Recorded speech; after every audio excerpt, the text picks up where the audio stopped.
आज आपण मार्केटसारखे मसाले शेंगदाण्यांची रेसिपी पाहणार आहे। तर व्हिडिओ शेवटपर्यंत पहा। तर काय करायचं, एक बाउल घ्यायचा, त्यामध्ये 1 कप बेसन पीठ टाकायचं, त्यामध्ये मसाले जातील पाव चमचा हळद, पाव चमचा लाल तिखट टाकून घ्यायचं, अर्धा चमचा धने पावडर टाकून घ्यायची, पाव चमचा गरम मसाला टाकायचा, अर्धा चमचा चाट मसाला टाकायचा आणि पाव चमचा हिंग टाकायचा।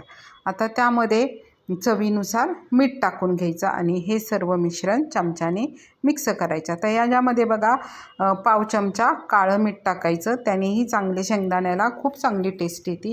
आता हे सर्व बॅटर पाणी टाकून आता आपण मिक्स करून घ्यायचं। आता पाणी टाकताना थोडं थोडं टाकायचं पाणी। आता हे पहिल्यांदा गुठळ्या काढून घ्यायच्या आहेत पिठाच्या, म्हणजे चांगलं नंतर फेटून घ्यायचं हे अशा पद्धतीने। आता थोडंसं आपल्याला घट्ट वाटतंय तर त्यामध्ये थोडंसं अजून पाणी टाकून मिक्स करून घ्यायचा।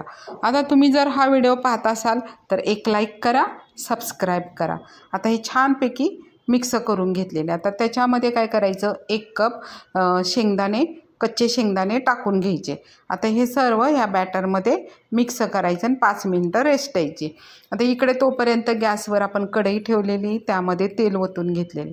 आता त्याच्यामध्ये बघा हातानेच आता एक एक असा शेंगदाण्याचे दाणे त्यामध्ये टाकून घ्यायचं। आता मस्त असं शेंगदाण्याला कोटिंग झालेलं आहे, तर ते तेलामध्ये सोडून द्यायचं। तर जेवढं मावतील ना तेवढे शेंगदाणे त्यामध्ये तेलामध्ये सोडून द्यायचं। आता गॅस मी मिडियम फ्लेमवरच ठेवलेला आहे।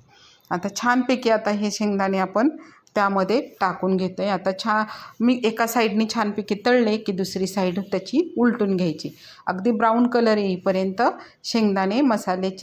मसाले शेंगदाणे तळून घ्यायचे। आता हे एका चाळणीत काढा किंवा टिश्यू पेपरमध्ये काढा। मस्त असे आपले शेंगदाणे अशाच पद्धतीने सर्व शेंगदाणे तळून घ्यायचे। आपल्याला मसाले शेंगदाणे खाऊ वाटला तर पटकन आपण अशा पद्धतीने करू शकतो। तुम्हाला ही रेसिपी कशी वाटली कमेंट्स करून सांगा। धन्यवाद।